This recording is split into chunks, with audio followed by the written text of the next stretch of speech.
¿Cómo podemos diagnosticar una alergia? Bueno, la alergia, al ser una enfermedad que tiene que ver con el sistema inmunológico, tenemos que intentar reproducir de una manera sencilla lo que ocurre cuando a nivel del organismo aparece la reacción. Hay varios modos de diagnosticarlo. El más sencillo es la prueba cutánea.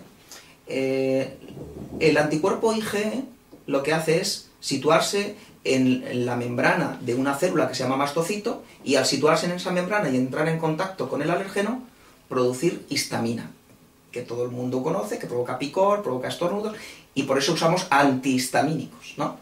Pues a nivel del brazo lo que hacemos es poner una pequeña gotita del alérgeno y hacer una pequeña punción minúscula, que ni siquiera tiene que generar sangrado, y así ponemos en contacto esa célula mastocito de la piel con el alergeno que ha entrado en esa zona.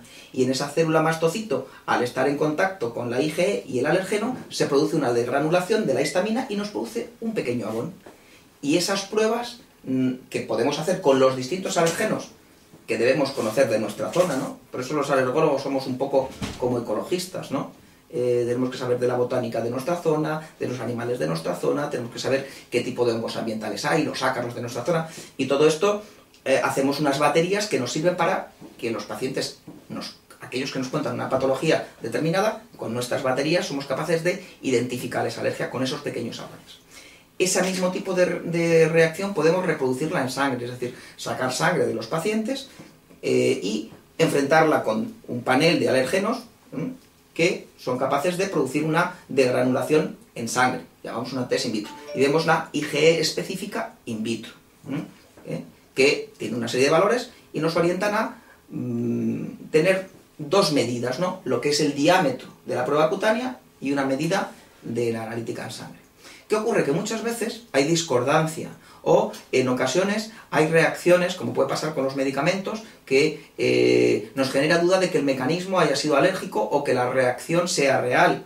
Y el siguiente paso que hacemos los alergólogos, tanto con los alimentos como con los inhalantes y como con los medicamentos, son pruebas de exposición controlada. Es decir, hacemos venir a las personas, están aquí controladas bajo nuestra observación, y les hacemos que tomen el alimento, que se pongan el medicamento en cuestión para comprobar si lo toleran o no. Esas pruebas que son de riesgo necesitan que nosotros estemos tutelando y vigilando todo ese proceso. Pero son bastante útiles, por ejemplo, en el tema de la alergia a medicamentos, porque muchas reacciones que suceden en el contexto del tratamiento con determinados fármacos, que pueden parecer supuestamente alérgicas, luego al final no se reproducen.